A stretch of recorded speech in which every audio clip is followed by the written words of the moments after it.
Oh, it didn't want to come down.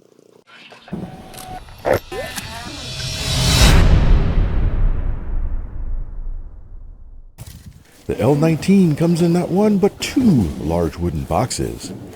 You've been warned. I never had a model come in a box that was taller than me.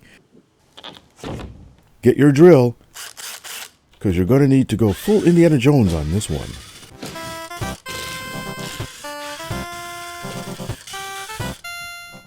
In the box, we have almost a fully built fuselage. Large in size, but actually pretty small in weight. Box 2 is the wing and tail parts. With everything out, you get quite a kit. Empty boxes make a nice Halloween casket. Or a mail-order bride transport device. So people on my live stream have remarked how they noticed that my bench setup has changed a bit recently. And this is the reason why. This big behemoth would not have fit on my old bench. And so normally I like to take planes out and show in the beginning of the video just the parts you get and how everything looks and my first impressions. And that just wasn't possible. But now that I have a big expanded bench, things should go a lot easier. So let's get on to our regular program. Starting with the coffee table that is the rudder, it's tightly covered with film and has Robart-like pin hinges and wiring for lights. Horizontal tail has recessed hinges for the elevator and carbon fiber mounting plate at the root. It looks like you can pull the hinge rod out if so desired. Onto the wings, which have stars and bars already applied, and has the same semi-open structure covered in heat shrink covering. Each wing panel is big, roughly 71 inches per panel. Flaps are offset hinged with a hidden pushrod control. I immediately noticed the servo mounts are aluminum instead of wood. This should be very strong. Painted fiberglass cowl is well made and strong. It's quite large and should be able to swallow any engine you throw at it without trimming. You can see the measurements here. Cockpit panel has some really nice details with recessed instruments and glass bezels, but I wasn't a fan of the semi-rough painted wood finish. The seats, on the other hand, are wonderful, with simulated fabric. The wing LED light looks to be some sort of commercial unit not specifically made for the model. I'll show more of it later. Wing tube is massive and should make a great self-defense weapon. Speaking of tubes, you have 8 rocket launcher tubes. And there are wing mounts. Clear the workbench, because you're going to need plenty of room for this fuselage. Which is, no surprise, all wood and ply with heat shrink covering and painted interior. Engine box has fiberglass reinforcement with aluminum L brackets for extra support. No worry about the engine ripping off. Fuselage interior construction is painted and surprisingly intricate. Note the lattice work. Still, it looked like care was taken to keep it light and provided a servo wire channel. There's lots of room in the fuselage. There's also a top hatch for additional access. The double walls gave me an idea, which I'll get to later. Tail has carbon fiber reinforced tail mounts. So I started assembly with the elevators, which are not glued into the stab. Scuff up the fiberglass tabs and glue in the control horns. The elevator servo mounts into a recessed cavity in the elevator. It's a little snug, but a standard servo fits quite nicely. Here's the final setup with ball links and turnbuckle.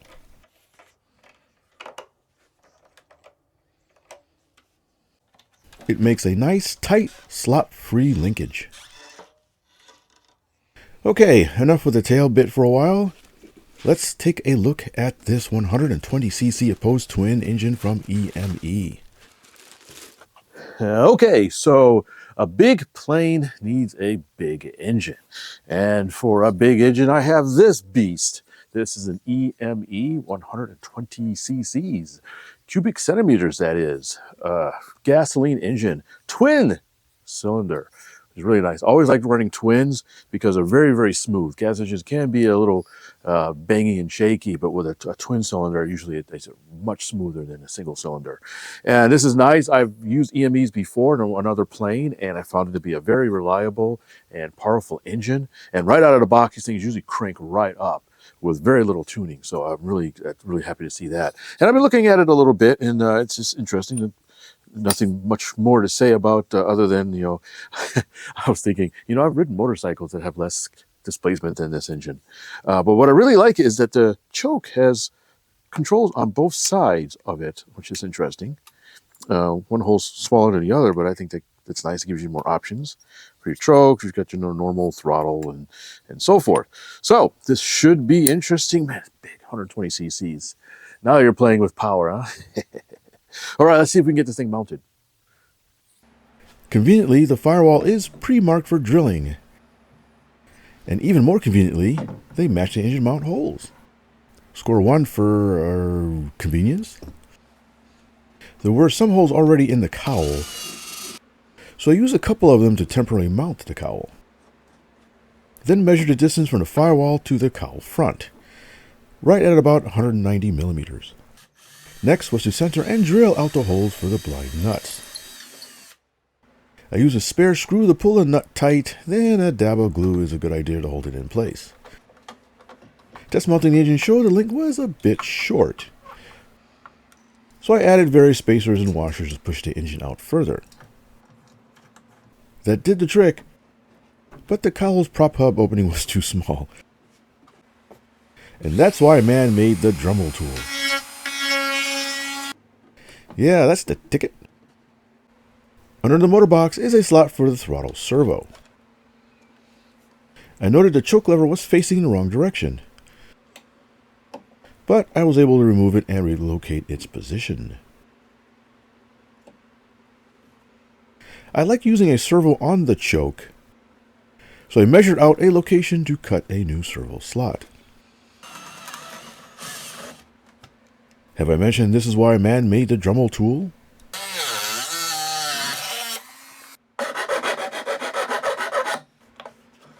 Worked like a charm. The choke lever hole is a bit large, but ball link with washer sandwiching it worked okay. I found this handy Z-bend tool at a swap meet, and it works great for making links the correct length.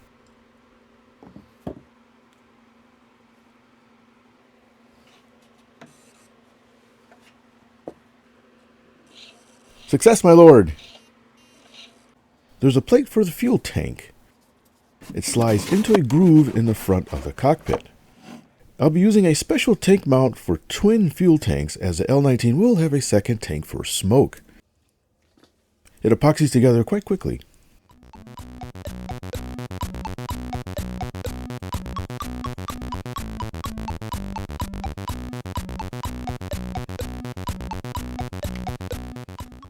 While that cures, I'm back at the tail end for some rudder work.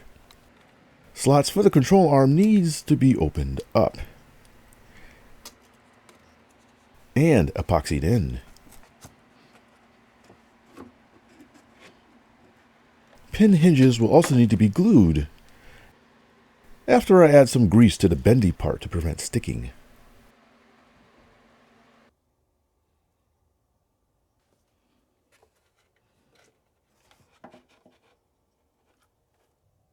Whiplashing back to the fuselage, the rudder servo mount is glued in.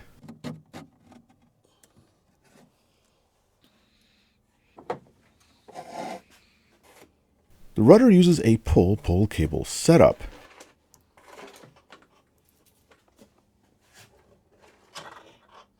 The rudder also uses some pretty sturdy aluminum mounting pins.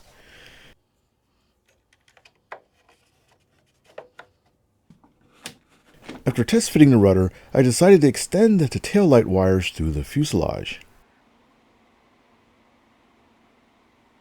And while I was at it, I also ran the elevator servo extension leads.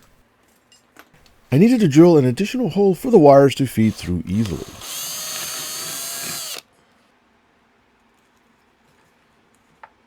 I was able to pull the light and several wires through the fuselage at the same time. A guide rod was used to tape all the wires too. Ha! I love it when a plan comes together.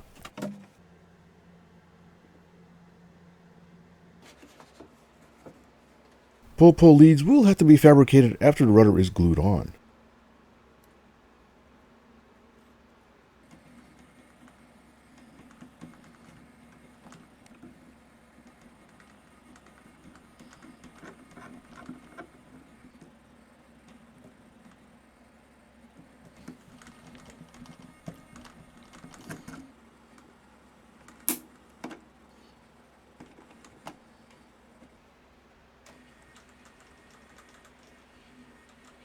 Now I could test mount the horizontal stabs. 2 screws on each side hold it in place. A nice feature to save space for transit.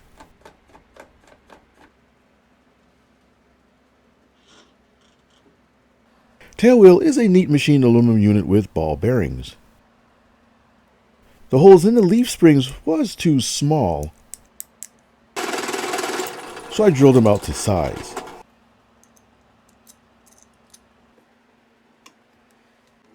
Tanks are made by Fortitude RC and require some assembly.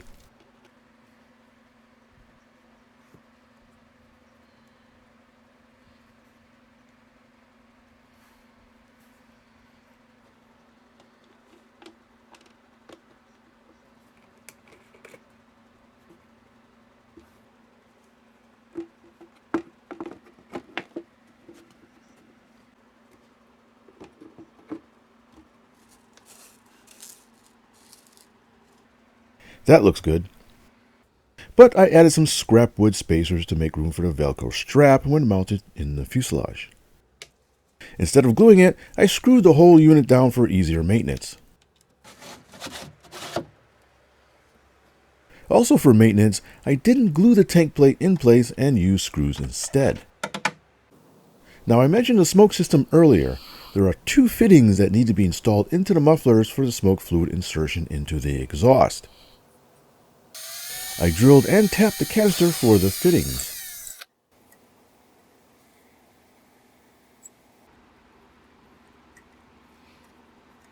There are jam nuts that were secured with high temperature thread locking gel.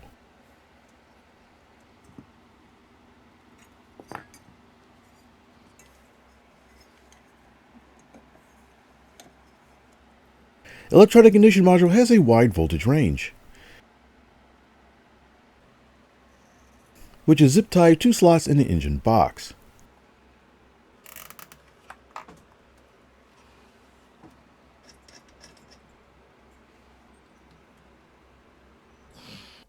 Smoke pump is a Sullivan unit.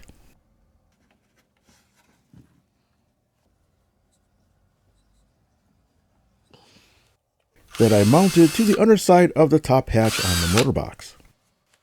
RTL fastener parts box come in handy for this. See links in the video description for HobbyView discounts when you order from them.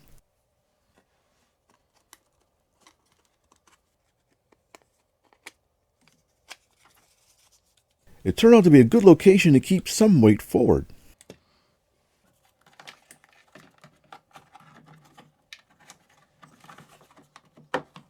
The cockpit panel needed some trimming to fit, which is why man-made, well, you know the rest.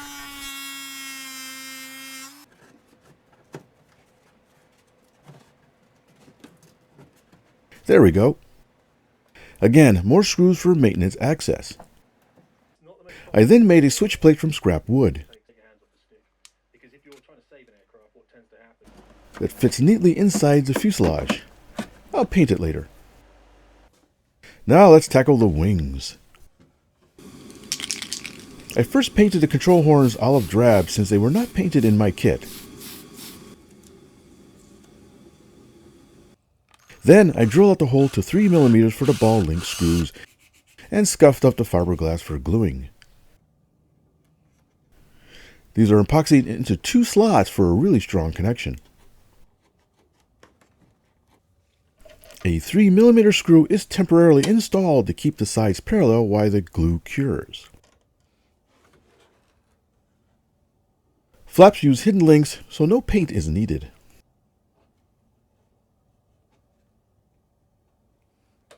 Though I did use a ball link to set the spacing.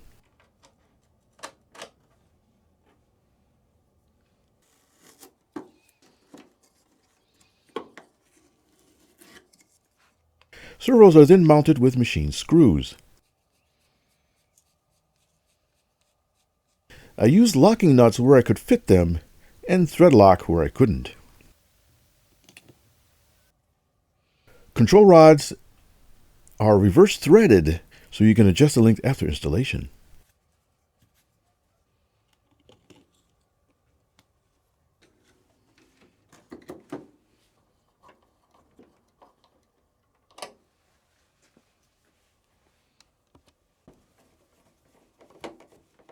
The aileron link setup looked to be very rugged.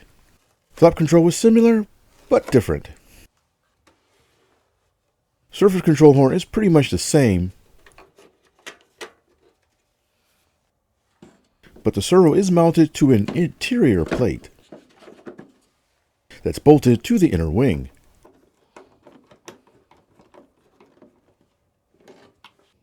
Works pretty good if I say so myself. Metal strut brackets are then screwed into the wing. I went on to wire up the wing lights, where there is a convenient pull string.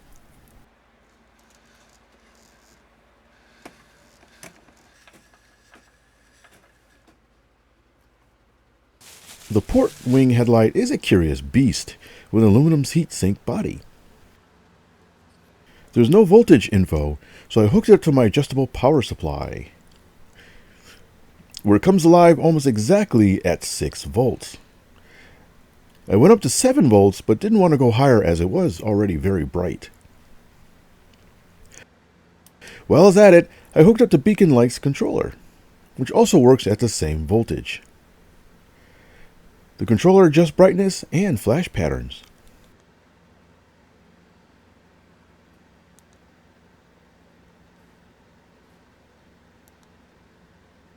The controller also seems to remember the last pattern set.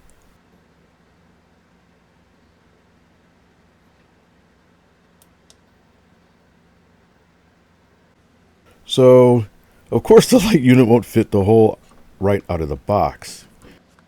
You'll need to remove the outer case.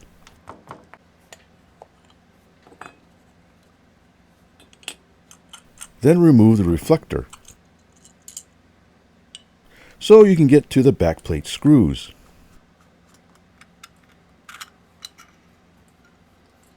Oh, watch out for the thermal paste. Yeah. Reattach the reflector. Now the unit will fit into the opening. I use silicone sealant as glue. Tip lights are then added, and leading edge lens cap is glued. And tip lens caps as well.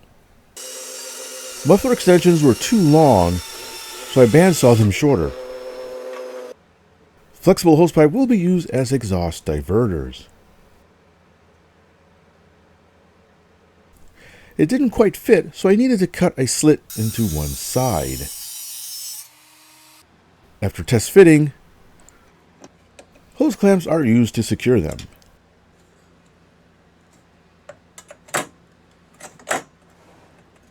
Aluminum tape covers the small gaps.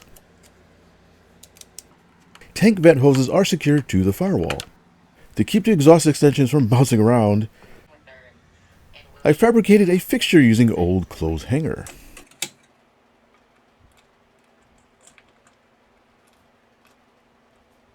I also made a second plate for refueling the tanks. Alright, let's take a moment to clean up the wiring before installing the landing gear, which slides in and is secured with screws. At this point, I decided to test fit the wings, so that I could also test fit the struts. These struts are load-bearing and relatively easy to install. Rocket mounts were also bolted on. There are 2 pieces to each mount. Blind nut and screws make it easy to install and remove.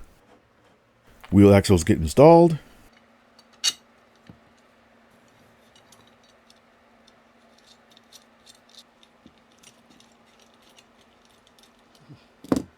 Then it's on to the tail light.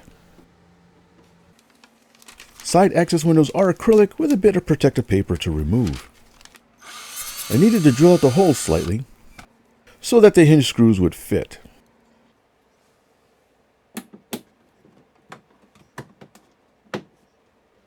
The hinges were white, so I painted them olive drab. Magnets hold the windows closed. Oh, don't forget the little handles. The other cabin windows are glued in. Stabilizer antenna holders are also glued on. Plus the rest of the greebles. And the rocket tubes.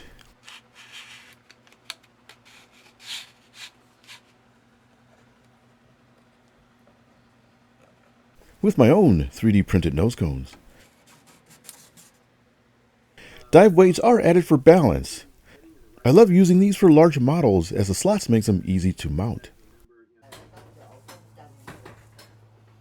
Speaking of balance, for the first time in my modeling career, I needed assistance to balance a model.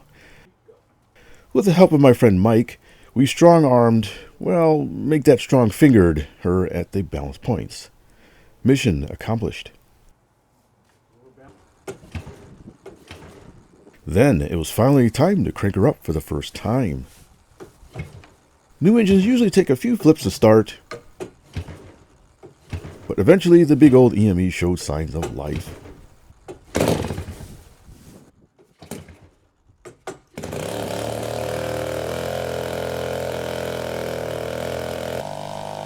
Right out of the box, it was running pretty good.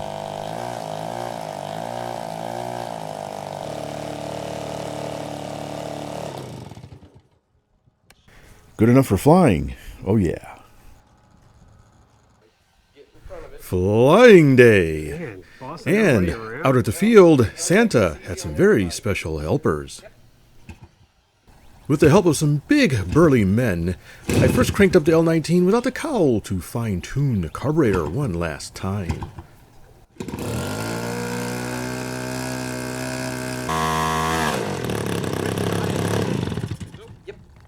Satisfied of my tuning prowess, the cowl goes back on.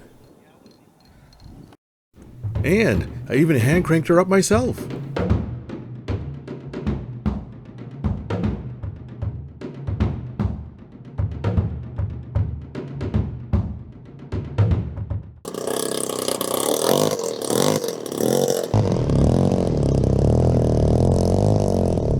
Okay, here we go. She's up and running. Legend Hobbies L-19 Bird Dog, 120cc. EME, twin cylinder engine. She's purring really good. If anything, a little too much. Kind of a new engine, so I'm going to be easy on the, there we go. We'll do a takeoff with partial flaps, wind direction, right down the runway. All right. Line her up here. She's up. Up pretty quick. With full weapon stores. And singing along.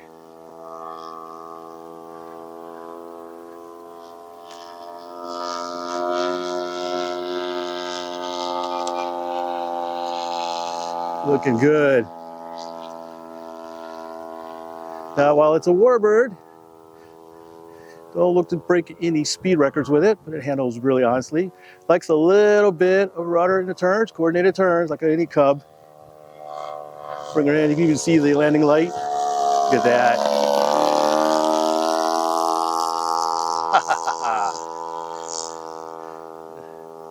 That's cool. She's just a big teddy bear. It's a really mild plane to fly. There's full ailerons, go to high rates. There's full. Note the adverse yaw. Try some smoke. Oh, look at that. It smoke works. Cool. This is the official plane of the EPA.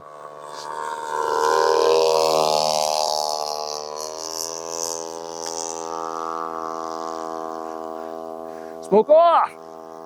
It's like flame off. The L-19 has superpowers? We'll do a slow pass.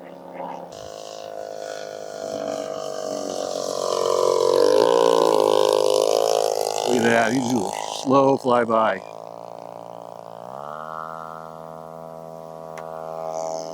Raise the flaps a bit. Let's go over and do a stall turn. Nice. That's only about half a rudder.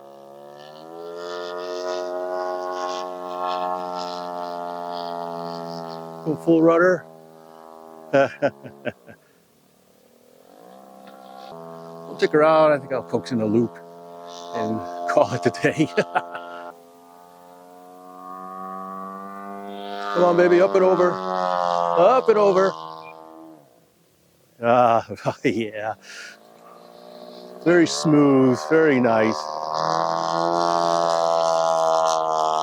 We'll come around, do a touch and go. Dropping full flaps. Keep that nose down.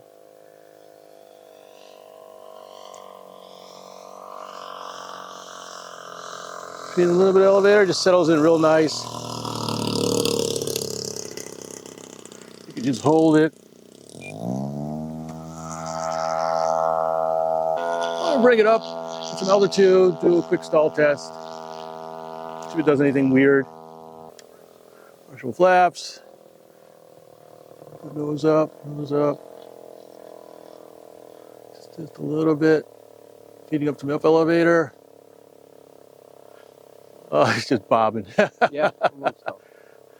Not with that. Some up elevator. Wow, it's just hanging. Right there. There it is. There. Just broke. Just a little bit. Smoke on. See if I have any smoke left. Whoops, looks like something happened to the smoke system. Turn it off. Are you landing? Yeah, landing. Partial flaps. Full flaps. I was curious to see how well I could land her. Always got to cut the throttle early on this thing. It just really wants to fly. Here we go. This is a good approach. Right over the threshold. Just hold it level. Get a little bit of up elevator there, a little flare. Oh, it didn't want to come down. There you go, folks. Legends Hobby L-19, 120cc EME. Super easy plane, very docile plane to fly. Got a little bit of a crosswind here, so I mean. Do it again. There you go. Back taxiing. Oh, I'm out of smoke.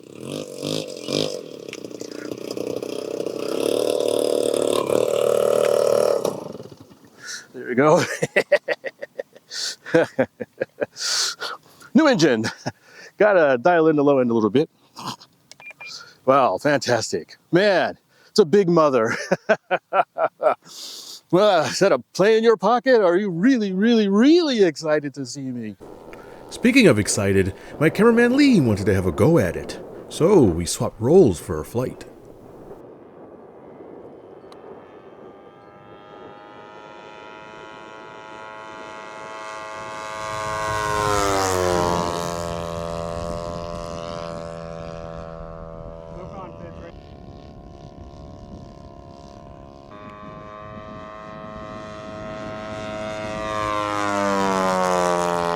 As you can see, he got into the groove real quick.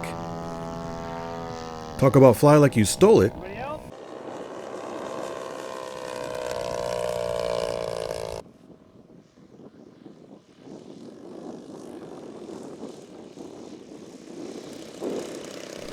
He even landed better than I did.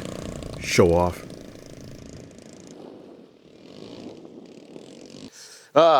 Absolute sweetheart to fly.